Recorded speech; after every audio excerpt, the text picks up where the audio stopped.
Hello বন্ধুরা, কেমন আছেন সবাই? আশা করি সবাই ভালো আছেন। বন্ধুরা, আমাদের আজকের গল্প মনের ঘরে পর্ব ৫, লেখিকা সানজিদা ইসলাম। গল্পটি ভালো লাগলে অবশ্যই লাইক করবেন, কমেন্টস করবেন। সেদিনের পর থেকে তোয়া চাইলেও ইগনোর করতে পারল না তন্নিবকে।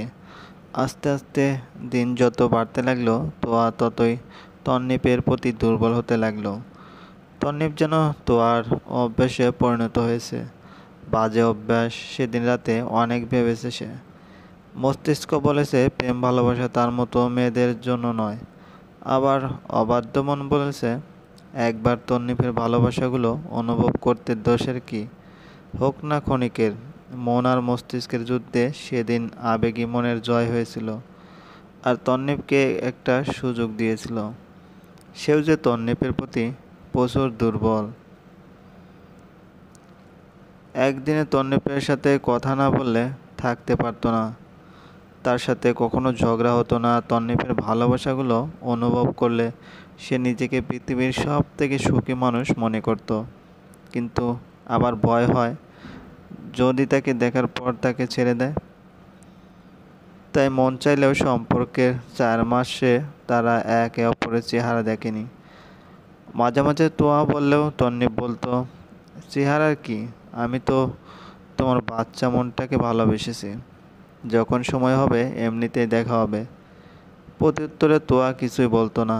একরাশ ভালো লাগা ছুঁয়ে যেত তার মনে। তন্নিফের এইসব ব্যাপারগুলো তোয়া খুব উপভোগ করত। অন্য অন্য সব প্রেমিকের মতো তার মধ্যে কোনো রকম অশ্লীলতা ছিল না।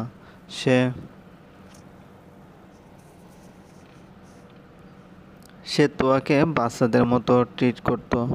জীবনের প্রত্যেকটা জিনিসের মানে কি সে খুব সুন্দরভাবে বুঝিয়ে দিত।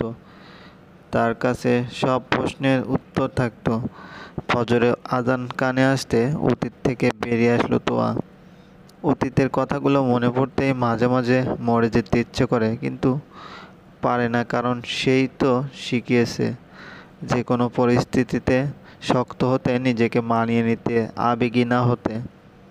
জীবনে কখনো যদি এমন কোনো পরিস্থিতিতে পড়তে হয় যে জীবনে বেঁচে থাকার কোনো ইচ্ছে না থাকে, তখন যেন একবার তার বাবা মার কথা মনে পড়ে, ভালোবাসার মানুষগুলোর কথা মনে করে, তাহলে বেঁচে থাকার হাজার কারণ পেয়ে যাবে।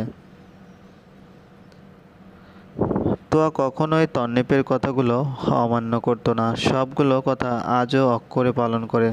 তাই তো এখনো বেঁচে আছে সে।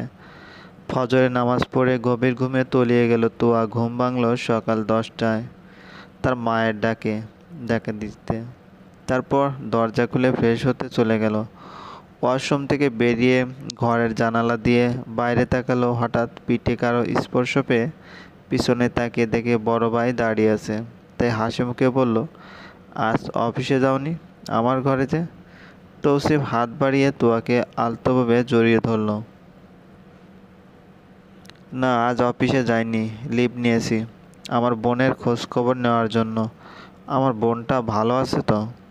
এ কয়দিনে শুকিয়ে কি হাল করেছিস, নিজের ঠিকমতো খাওয়া দাওয়া করিস না। তোর কোনো সমস্যা থাকলে ভাইয়াকে বল, তোর সব সমস্যার সমাধান করে দেব। আমি একদম ঠিক আছে ভাইয়া, শুধু শুধু চিন্তা করছো। আমার কোনো সমস্যা নেই। মুচকি এসে, সত্যি বলছিস তো?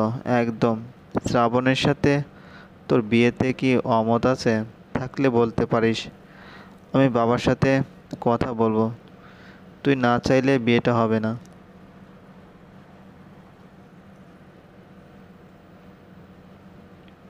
না ভাইয়া, কোনো অমত নেই। বাবা নিশ্চয়ই আমার জন্য খারাপ কাউকে চাইবে না। তৌসিফ মুচকি হাসলো, তোয়ার মাথায় হাত দিয়ে বলল, আমার বোনটা বড় হয়ে গেছে। ভাবতেই পারছি না কয়েকদিন পর ছোট্ট তোয়াটার বিয়ে। তোকে খুব মিস করবো রে। আমিও তোমাকে খুব মিস করব ভাইয়া।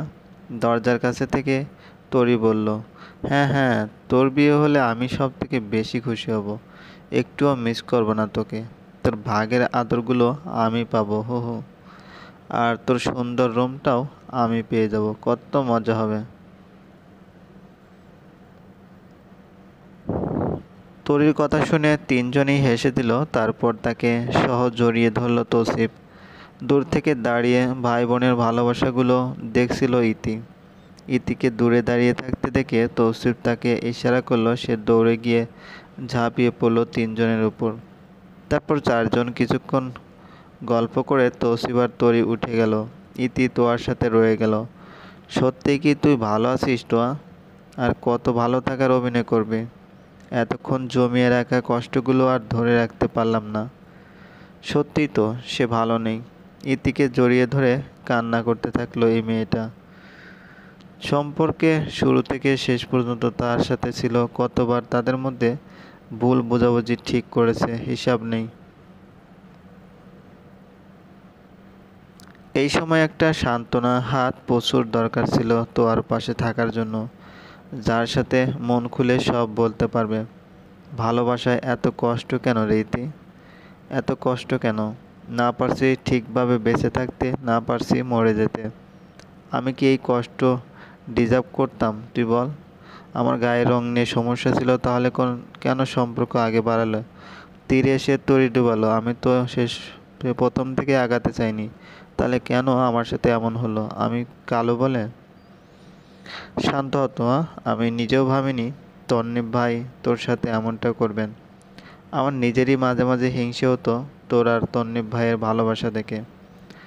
আমি জীবনে কল্পনা করতে পারিনি তন্নিব ভাই তোর সাথে এমন করবে। বাদ দে সেসব কথা। শ্রাবণ ভাইও খুব ভালো মানুষ। আমার বিশ্বাস সে তোকে খুব ভালো রাখবে।